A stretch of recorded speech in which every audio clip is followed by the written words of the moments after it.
everybody. I'm going to, just like before, we're going to do a very quick, short video just getting you started on the ideas behind this topic and a little bit about how to use the template because we have quite a few formulas this time. So we're going to talk about two sample hypothesis tests this time, and they're different from what we did before because instead of having one sample and a claim, we have two different samples. So we have two sample sizes. So last week we talked about how to compare a sample to a known population or to a claim. This time we're going to compare two samples. One common use for this would be a drug trial. You have a placebo group and you have a group of treatment group, and one that took the drug. I'm sure you can think of a lot of different situations where you have a group that is a control group and a group that is not your control group, and you want to compare the two to each other. Okay, so like before, if we're working with proportions, we'll use Z.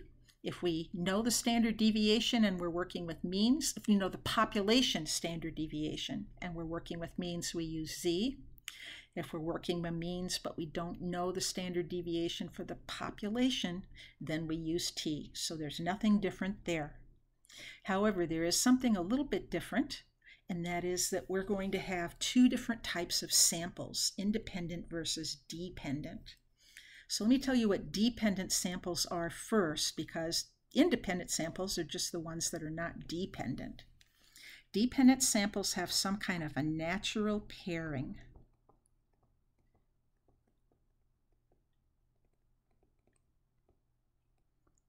between entries in the two samples.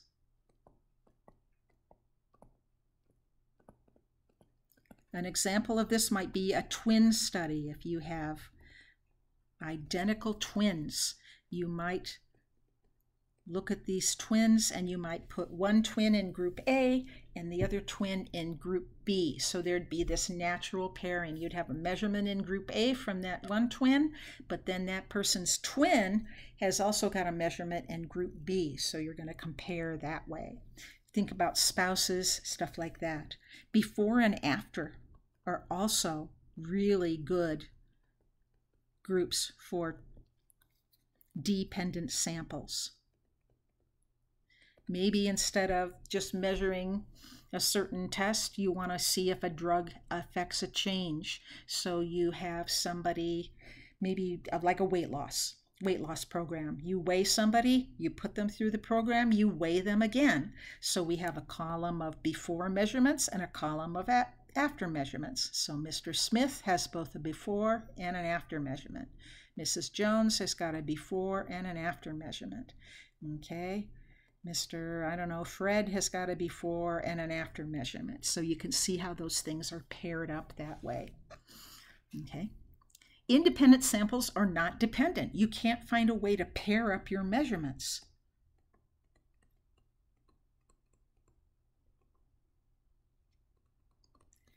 If you have a choice between treating your samples as independent or dependent, you can always treat them as independent samples. Even though there's this natural pairing, you could treat them as independent samples. But if you know that there's a dependency in the samples, use that.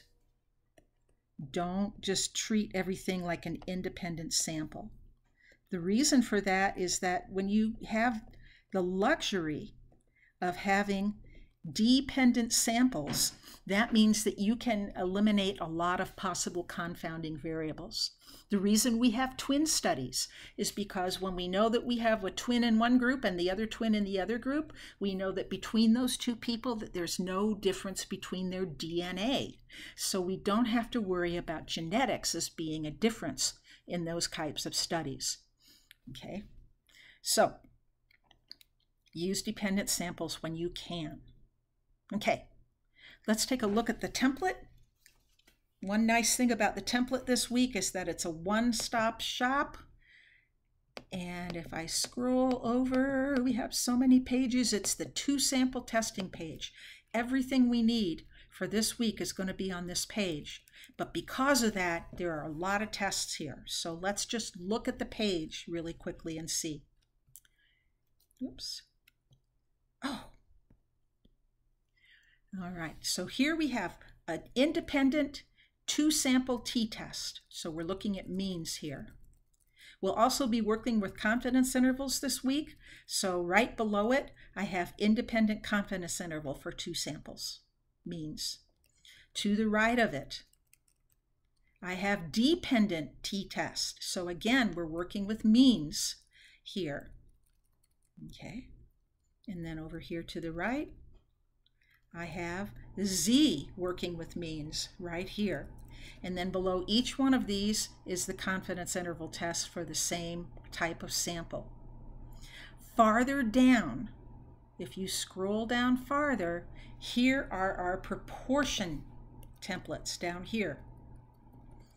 So there's a proportion confidence interval and a proportion significance test. And I'm going to talk about the proportions in a little bit because there's something a little extra on that we need to know. So just know that there are a lot of tests on here, but each one is labeled between independence or dependent, match pair is dependent, whether we have a T or a Z, and then proportions are down below. Now, when you're working with paired samples, this is your dependent group. You're going to treat this a little bit differently than the other groups. What you're going to do is for each pair, you're going to go through the matching and you're going to subtract the values. So let's go back to this weight loss group. Here's Mr. Smith, his before and after. Here's Mrs. Jones, her before and after. Here's Mr. Fred, Mr. Rogers, there's a good one, before and after.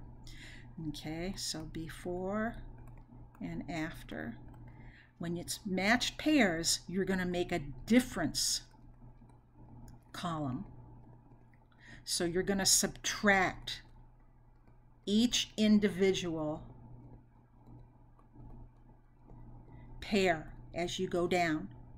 And then once you do that, you're only going to work with this new column. So what you're doing, it's a really very clever way to take two sample test and turn it into a one sample test. After you take those differences, you only have a one sample test. So you could go back to the one sample page and work it if you wanted to do it that way. I've got the two sample stuff all on the same page just to make it more convenient for you. When you make your hypotheses, instead of using a mu1 and a mu2 for two samples, you're going to use a mu sub d, and that d stands for difference. So there's a clue there that you're taking differences. Okay, let's look at an example where we have a dependent pair. I'm going to grab one out of the homework. Let's see.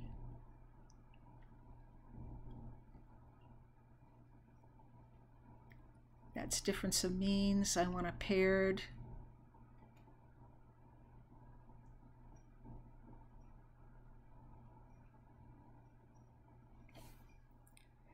Difference of means, that's not it. Difference of means. Difference of means, difference of means. I know we have one in here.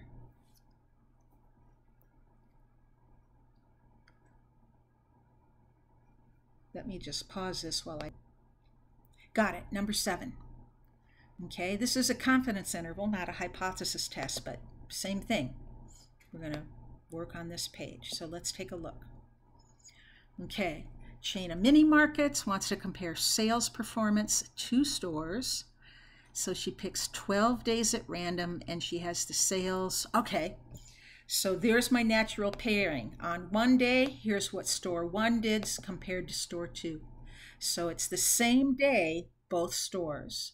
The same day, both stores, and so forth. So we have a natural pairing there. We know we have dependent samples, so that's good. And in fact, they've actually taken those differences for us. If I look at 955 and subtract 989 from it, let's see, 989 plus 34 would be, yeah, 950, no, not 955. Yeah, it would. But those should be the differences. 99 minus 52 is, yeah, 47, and so forth. So they've already subtracted for us. Okay.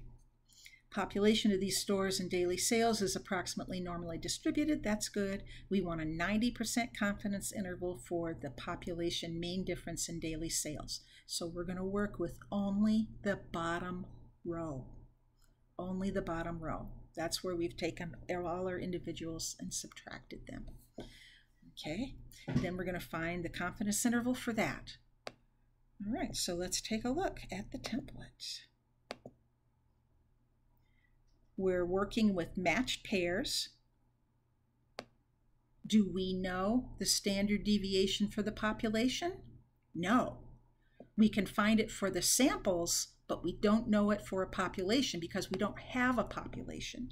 So that tells me we're going to use a t-test in this case.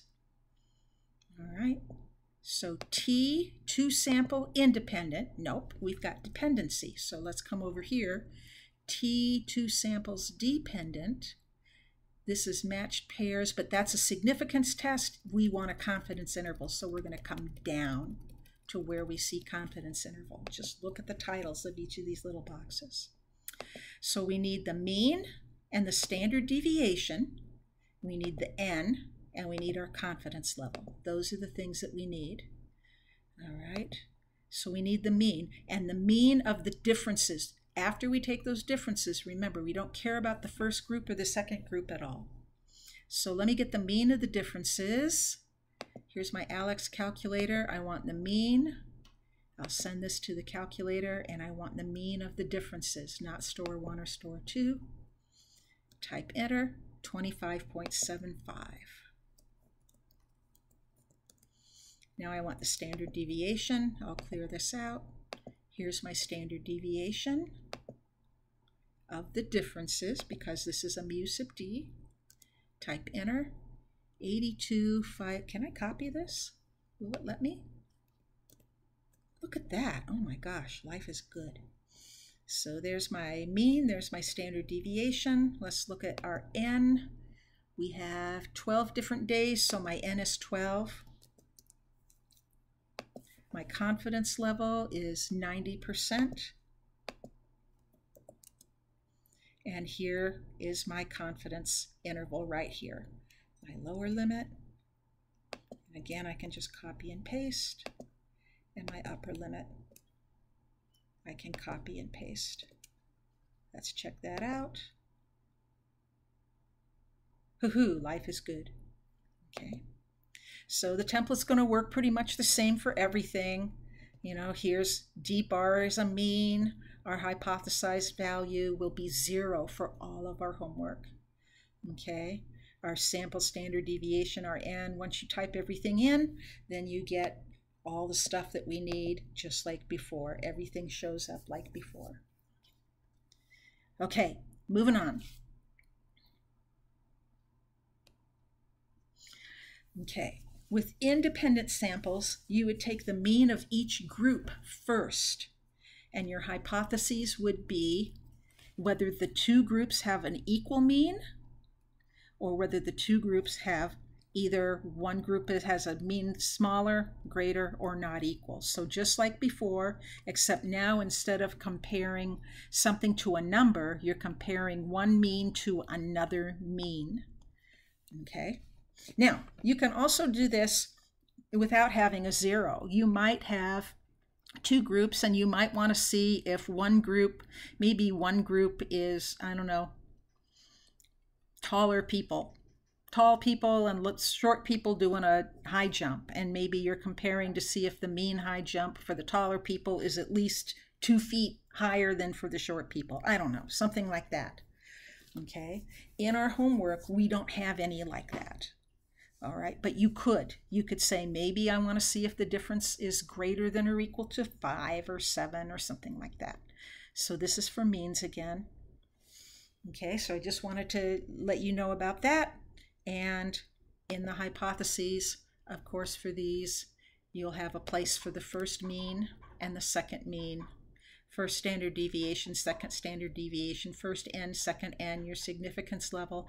For our homework, this will always be 0, so you don't have to worry about hypothesized value at all for any of these. All right, so I just wanted to point that out. And I want to point out one more thing for proportions. Oh, and one more thing after that. For proportions, to find the standard error, you need the standard deviation to find the standard error, and it requires something called a pooled sample. That's the total of all of the characteristic you are studying in both samples divided by the total of both samples. So I've got a couple of examples here on how to calculate this pooled proportion. And let me show you in the homework, or not in the homework, in the template where you're going to see that.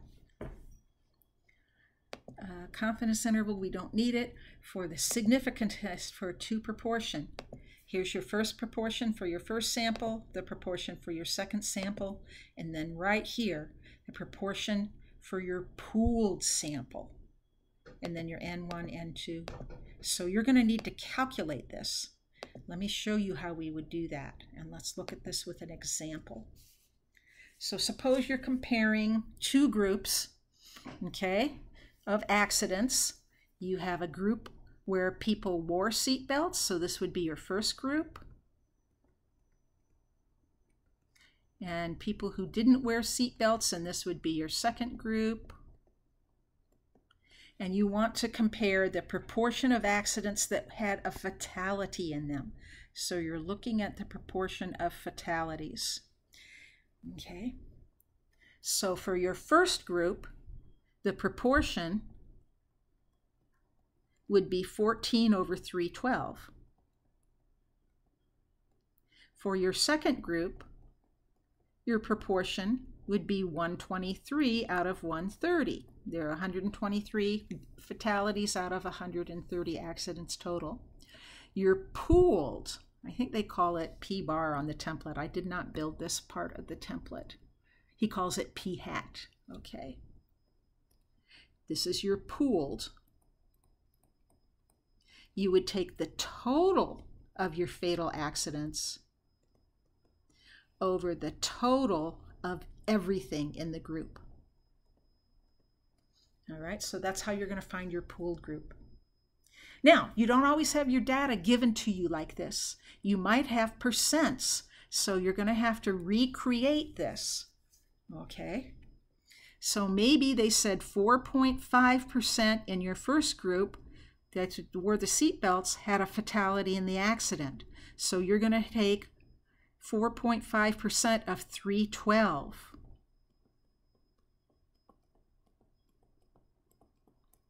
And you're going to divide that by your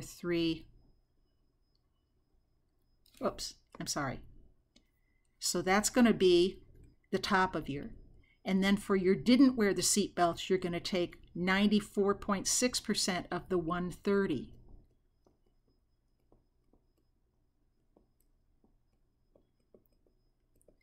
That's going to give you the total number of fatalities between both groups. And then you're going to divide by the grand total of the groups, so you'd have a 312 here and a 130 here. Just wanted to point that out to you for working with proportions, that you're going to need to calculate that, and depending on how they give you the data, you may have to do it two different ways. There's finally one more thing, and that is equal versus unequal variances. Okay. The way you calculate standard error when your variances are not equal is quite complicated. Because of that, there is a shortcut that you can use when the variances are equal. That's a big picture idea of what they're talking about there. Okay? Because you'll see in the homework, you'll have some that say equal variances and unequal variances.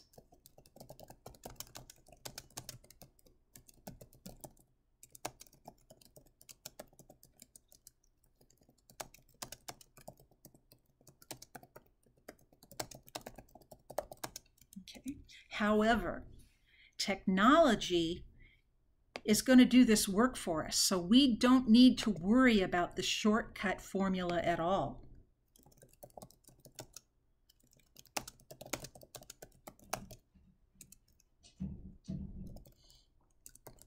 So you do not need to worry about that. When it says equal variances or unequal variances in the homework, don't sweat it. Just go in and use either the Z or the T, whichever they tell you, okay? So no big deal. All right, like I said, this is very short to give you a start. I hope that this is enough to get you going, and we can talk in class about the finer points of the lecture. I'll see you then. Thank you all. Bye-bye.